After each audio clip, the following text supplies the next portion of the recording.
Truth is, I sold my house, my brother-in-law, Kevin, said. My husband and I were shocked, stunned into silence. The person most shocked of all was my mother-in-law. Why? Why would you do such a thing? Weren't you supposed to come pick me up? My mother-in-law was visibly upset, confronting Kevin. Calm down. Kevin tried to pacify her and started to explain why he did it. My name is Sandra. I do remote work with my husband Robert. The peaceful work environment where we could take breaks whenever we wanted satisfied both of us. Then my mother-in-law came to live with us. We were financially stable, so we didn't have any complaints. But why aren't you two going out to work? My mother-in-law would look at us disapprovingly as she said this. I felt exhausted at her words, as if the same thing was starting all over again. When my mother-in-law first questioned us like this, we explained that we were working remotely. But aren't you just playing around? I've told Robert the same thing. Are you listening? When will you two start working properly? Aren't you thinking about your future life? My mother-in-law refused to understand our job. I'm so worried. I wonder if I made a mistake coming to this house. I should have gone to Kevin's house. She would often sigh and say this. The Kevin she mentioned is Robert's brother. He has married a wealthy woman named Carol, who he found somewhere, and now he seems to be living off her wealth. My mother-in-law wasn't informed about this. Kevin asked us not to tell her. Kevin's house is not a small one like this. It's very large. It's like a foreign castle. Well, I'm planning to move to Kevin's house eventually, which will become my house. My mother-in-law would say this, waiting for Kevin to come get her. We knew that the day would never come when Kevin and his wife would come to pick her up. That's because Robert once suggested to his brother, who his mother dotes on, that she could live with him. However, Kevin refused to live with his mother. So we ended up living together. And even though we were called unemployed for doing remote work, we resigned ourselves to the fact that that's just how she is. But an incident occurred that made it impossible for us to continue tolerating it. Out of the blue, we got a call from Kevin. I'll be coming over this weekend.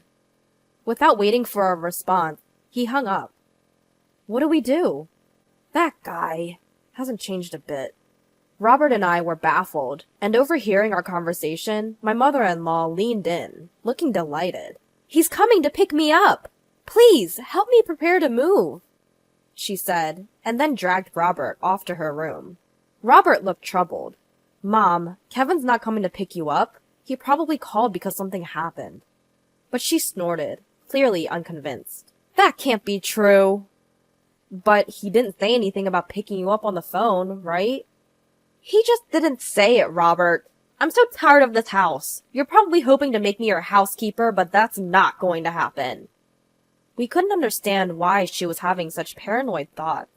Since she came to our house, she got up whenever she wanted, didn't do any housework, and lived off the pocket money we gave her. Well, we weren't going to force my mother-in-law to stay, so we did as she said, packed her bags, and waited for his brother to come.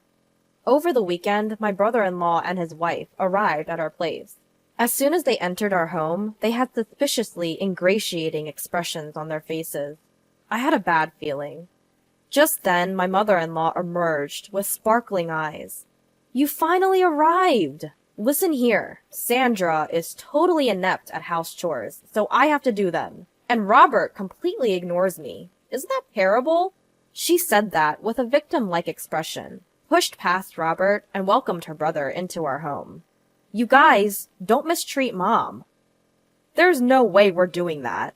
We're giving her an allowance, and she's eating whatever she likes.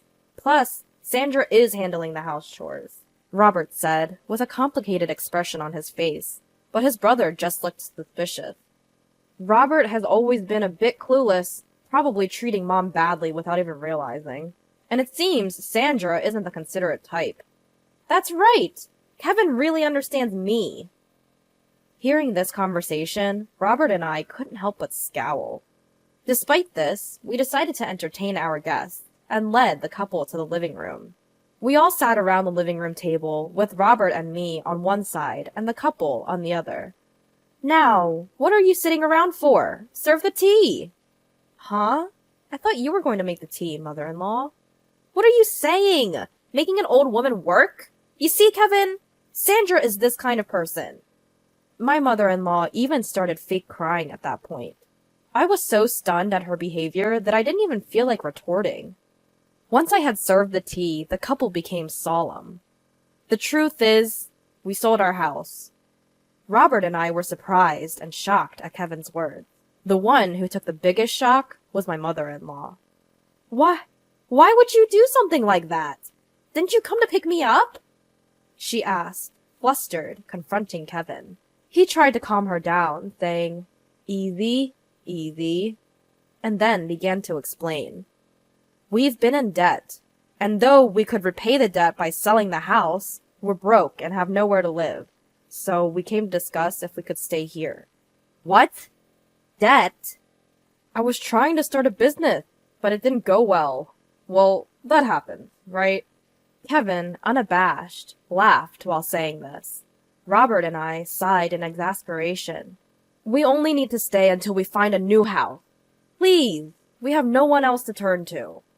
The couple bowed their heads together.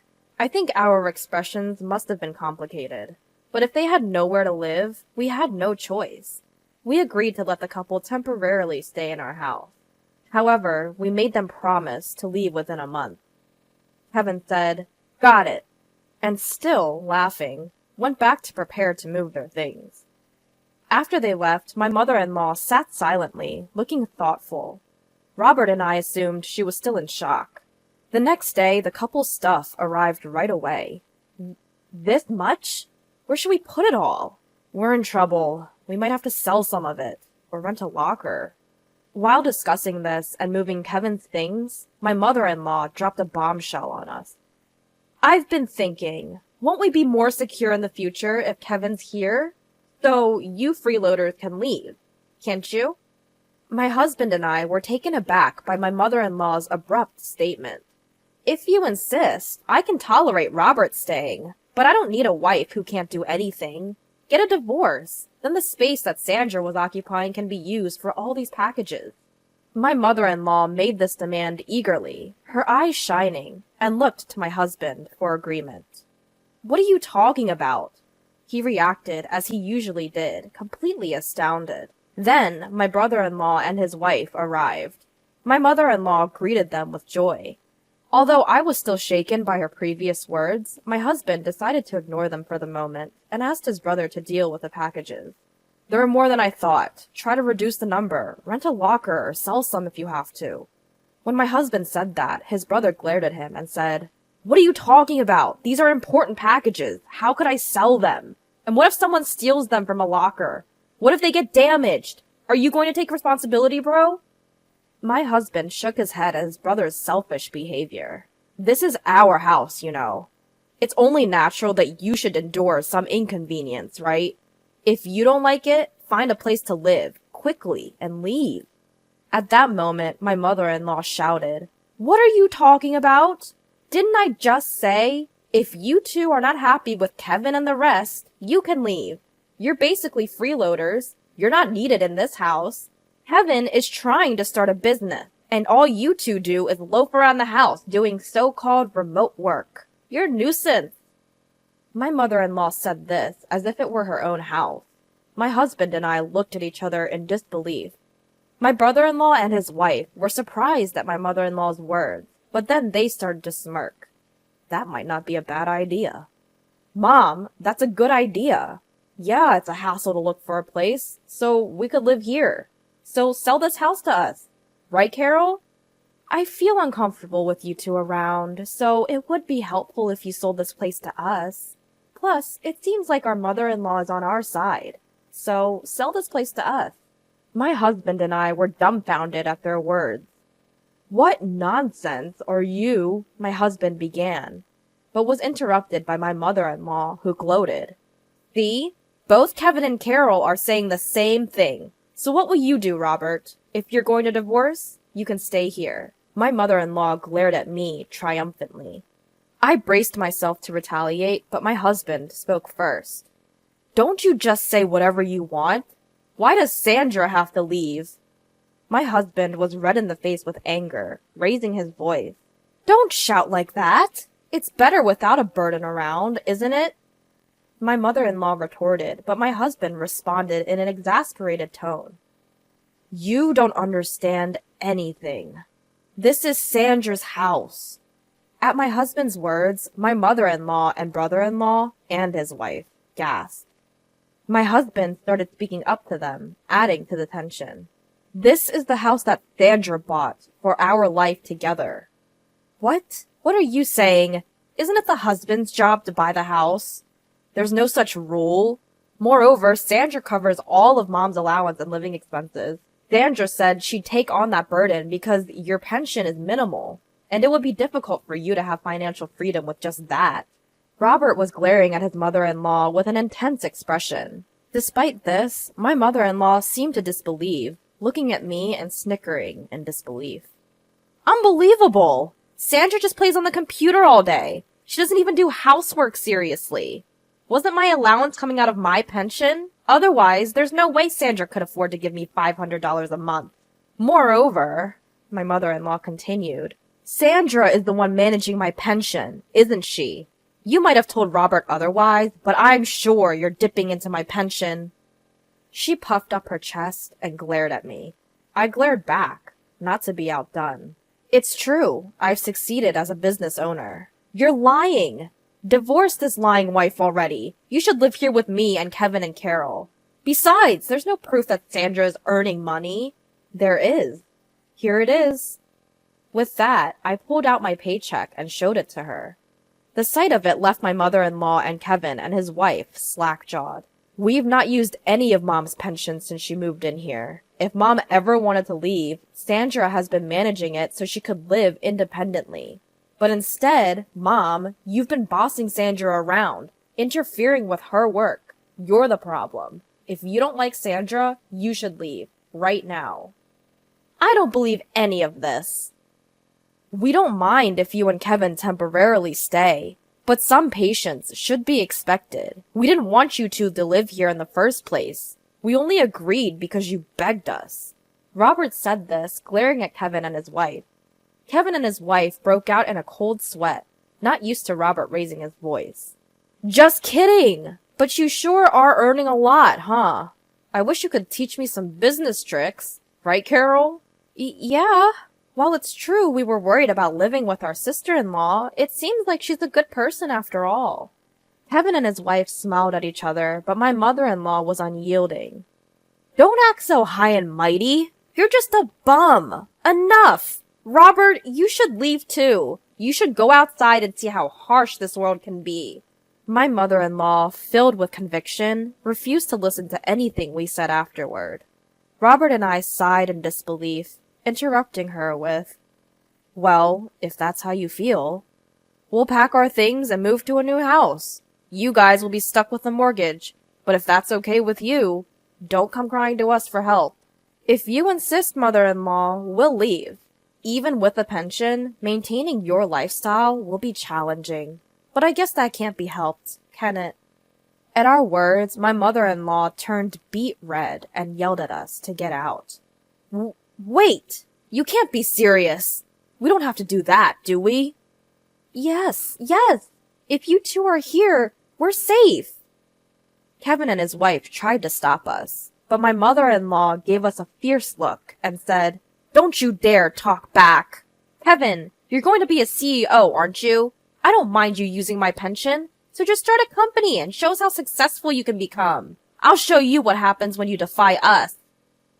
My mother-in-law's words were filled with intensity. Hearing this, we decided it was best to no longer get involved with her or Kevin's family and left the house. Of course, the mortgage on the house remained, but we changed the ownership to Kevin's name. Some time had passed since then. While there was some residual dissatisfaction from that incident, having been freed from my mother-in-law's sarcasm, we had resumed our normal routine. Just when we were working from home in our new apartment, as usual, my mother-in-law called my husband, crying. Kevin has taken my pension and disappeared. He hasn't come back in a week. Carol and I are left alone in the house, and we're in trouble. Please help us. She wept as she said this. After my husband calmed my mother-in-law, he asked why Kevin had gone missing. I gave all of my pension to Kevin for his startup, but he ended up spending it all on gambling. When I confronted him about it, he disappeared. She cried out desperately. Since my mother-in-law couldn't continue the conversation through her sobbing, the phone was handed to Carol. Could you please call us back? We can't live like this. Ever since Kevin failed his startup and sold the house we were living in, our parents have disowned us. My dad won't forgive us for selling that house. We haven't been able to reach either our dad or mom since... Carol pleaded with my husband. At the sight of them, my husband muttered, "I knew it," in a disgusted tone. That's unfortunate, but don't involve us. We warned you when we left, didn't we? Even if you come crying to us, we won't help. You can report Kevin as missing to the police. It's none of our business. With that, he hung up. I was shocked, but my husband said, "They got what they deserved." And I agreed. After that, they called my husband's cell phone many times. When my husband, frustrated, answered the phone, Carol would cry about not knowing how to report Kevin as missing. We were surprised she didn't know and gave her advice to call the police. However, they still couldn't find Kevin. Just when we thought they might not find him, we heard that Kevin had been arrested for bank robbery in another state. Apparently, he did it to repay his debt. It seems it wasn't his first offense, and he would likely face actual jail time. Carol can't go back to her parents' home, and is still living with my mother-in-law in that house. It's uncertain whether or not she will divorce Kevin. That's probably the least of her concerns right now. She registered with a temp agency and is struggling with her first job ever, but she's somehow making ends meet every day. As for my mother-in-law, Kevin took all of her pension, and now she has to repay his debt. She has also started working part-time to repay the debt. My husband and I expressed sympathy for my mother-in-law and sister-in-law's family, but we have made it clear that we have no intention of helping them, and we have cut off all communication. They must be tasting the harsh realities of life that my mother-in-law always talked about. Despite the changes since my mother-in-law moved in with us, my husband and I are glad that we have returned to our peaceful days.